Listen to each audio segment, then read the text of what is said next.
గుంటూరు అంటేనే మిర్చి ఘాటు. ఆ జిల్లా నేతలు అలాగే ఉంటారు. అది అధికార పార్టీ అయినా సరే ఒకరంటే ఒకరికి అస్సలు పడదు. మంత్రులు కూడా అందుకు మినహాయింపేమీ కాదు. ఎప్పుడూ ఏదో ఒక వివాదమే. కానీ ఉన్నట్టుండి వీరిలో పెద్ద మార్పు వచ్చింది. మీకు మేము, మాకు మీరు అంటున్నారు. అంతా కలిసి ఐక్యతారాగం ఆలపించబోతున్నారు గుంటూరు జిల్లా టీడీపీ నేతలు. ఏపీలో అధికార టీడీపీకి అత్యంత కీలకమైన జిల్లా గుంటూరు. రాజధాని ప్రాంతం కూడా ఇక్కడే ఉంది. కానీ ఈ జిల్లాలోని టీడీపీకి ఎప్పుడూ ఏదో ఒక తలనొప్పి వస్తూనే ఉంటుంది.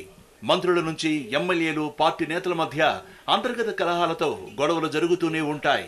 మంత్రి రావెలకు జడ్పీ చైర్మన్ జానీమూన్కు మధ్య గొడవ చాలా సీరియస్ అయింది. ఏకంగా మంత్రి రావెల్ నుంచే తనకు ప్రాణహాని ఉందని జానీమూన్ ఆరోపించారు. మీడియా ముందు కన్నీళ్లు పెట్టుకుని అంతర్గతంగా జరుగుతున్నదంతా బయటపెట్టారు. దీన్ని సీరియస్ గా తీసుకున్న పార్టీ పెద్దలు అప్పటికప్పుడు మంత్రులు ప్రతిపాటి పల్లె రఘునాథ్ రెడ్డిని పంపించి సయోధ్య కుదిర్చారు. గుంటూరులో మరో మంత్రి ప్రతిపాటికి గుంటూరు పశ్చిమ ఎమ్మెల్యే మోదుగుల వేణుగోపాల్ రెడ్డికి మధ్య కూడా సఖ్యత లేదు. ఎప్పుడూ విభేదాలే. గుంటూరులోని ఎన్టీఆర్ స్టేడియం పాలకవర్గాన్ని నియమించేందుకు ఎమ్మెల్యే చేసిన ప్రయత్నాలను మంత్రి అడ్డుకున్నారు. దీంతో ఇద్దరి మధ్య పచ్చగడ్డి వేస్తే భగ్గుమనే పరిస్థితి వచ్చింది. గతంలో మిర్చి యార్డు చైర్మన్ పదవి విషయంలోనూ ఎమ్మెల్యేలకు ఇతర నేతలకు మధ్య విభేదాలొచ్చాయి. ఇందులోనూ ముఖ్యమంత్రి జోక్యం చేసుకోవాల్సి వచ్చింది. మంగళగిరి చైర్మన్, వైస్ చైర్మన్ మధ్య పదవి మార్పు విషయంలోనూ విభేదాలొచ్చాయి. పార్టీలో తలనొప్పుల వల్లే మాచర్ల మున్సిపల్ మాజీ చైర్మన్ శ్రీదేవి ఆత్మహత్య చేసుకుందన్న ప్రచారం ఉంది. ఇక మిగిలిన వారి సంగతి సరే. జిల్లాలో సీనియర్ ఎమ్మెల్యేలు చాలా మంది ఉన్నారు. ధూళిపాళ నరేంద్ర, ఆలపాటి రాజా చెప్పుకోవడానికి ఎక్కువ మందే ఉన్నారు. వీరి మధ్య కూడా అస్సలు సమన్వయం లేదు. ఈ మధ్య కాలంలో ధూళిపాళ నరేంద్ర, ఆలపాటి రాజా అంటిముట్టినట్టుగా వ్యవహరిస్తున్నారన్న ప్రచారం జరుగుతోంది. వీరిద్దరు నియోజకవర్గాలు పక్కపక్కనే అయినా ఇద్దరు మాట్లాడుకోరు. గుంటూరు ఎంపీ గల్లా జయదేవ్ అయితే శాసనసభ నియోజకవర్గాలు జోలికే వెళ్లరు. ఎమ్మెల్యేలతో ఆయన పెద్దగా టచ్ లో ఉండరన్న ప్రచారం ఉంది. ఇక జిల్లాకు చెందిన ఎమ్మెల్సీ అన్నం సతీష్ తీరు ఈ మధ్య కాలంలో చాలా వివాదాస్పదమైంది. టూరిజం శాఖ మేనేజర్ను కొట్టి కలకలం సృష్టించారు అన్నం సతీష్.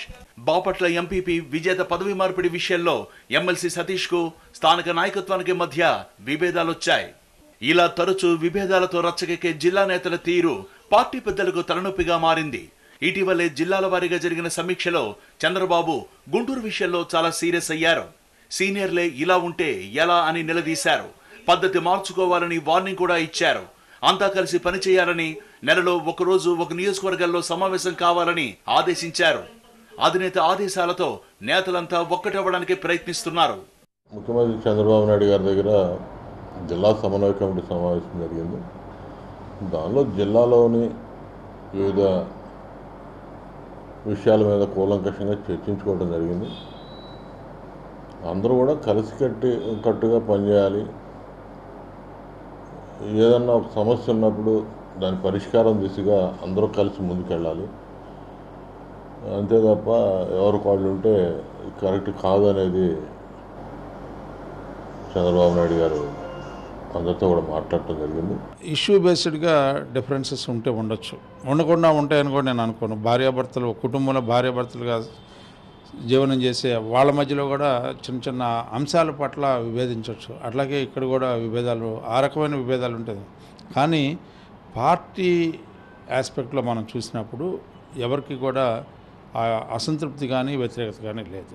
అందుకనే నాయకుల మధ్య చిన్న చిన్న అంశాల దగ్గర ఒకళ్ళు ఇట్లా ఒకళ్ళు అట్లా అనే భావన ఉన్నా కూడా అది కూడా తుడిచిపెట్టుకోవడానికి ఇదొక వేదిక అవడానికి ఆనందం కదా. జిల్లాలో ఏ కార్యక్రమం మొదలైనా గురజాల నుంచే ప్రారంభిస్తారు. ఈ ఐక్యత రాగాన్ని కూడా గురజాల నుంచే వినిపించబోతున్నారు టీడీపీ నేతలు. అంతా కలిసే ఉన్నామన్న సంకేతాలను ప్రజల్లోకి పంపే ప్రయత్నాల్లో ఉన్నారు. అందుకోసం భారీ బహిరంగ సభని నిర్వహించబోతున్నారు. పిడుగురాళ్ల మార్కెట్ యార్డ్లో ఏర్పాట్లు పూర్తి చేశారు. జిల్లాలోని ఎంపీలు, ఎమ్మెల్యేలు, ప్రజాప్రతినిధులు అంతా ఈ సమావేశాల్లో పాల్గొంటారు. పార్టీ యంత్రాంగం మొత్తం కూడా ఒకే వేదిక మీద వచ్చి పార్టీ కార్యకర్తలకు కనిపిస్తే పార్టీ కార్యకర్తల్లో ఒక నూతన ఉత్సాహం, ఉత్తేజం. గుంటూరు జిల్లాకి రాజధాని ఇచ్చారు. రాజధాని ఇచ్చిన ముఖ్యమంత్రి గారికి గుంటూరు జిల్లా తిరిగి ఆయనకేం కానుక ఇవ్వాలి? ఆయనకి ఒకటే కానుక, ఈ జిల్లాలో ఉన్న అన్ని నియోజకవర్గాల్లో 100కి 100% తెలుగుదేశం పార్టీ ఎమ్మెల్యేలని గెలిపించి ముఖ్యమంత్రి గారికి ఇవ్వడమే ఈ జిల్లా ప్రజలు ఆయనకి ఇచ్చే కానుక. రాష్ట్రాల్లో ఉన్న కీలకంగా ఉన్న జిల్లా నుంచే మిగిలిన జిల్లాలకు ఒక మెసేజ్ పంపాలన్న ఆలోచనలో ఉన్నారు గుంటూరు తెలుగు తమ్ముళ్ళు. చంద్రబాబు సూచనలతో కొత్త తరహా ట్రెండ్ ను సృష్టిస్తూ అంతా కలిసే ఉన్నామన్న ఫీలింగ్ ఇవ్వబోతున్నారు టీడీపీ నేతలు.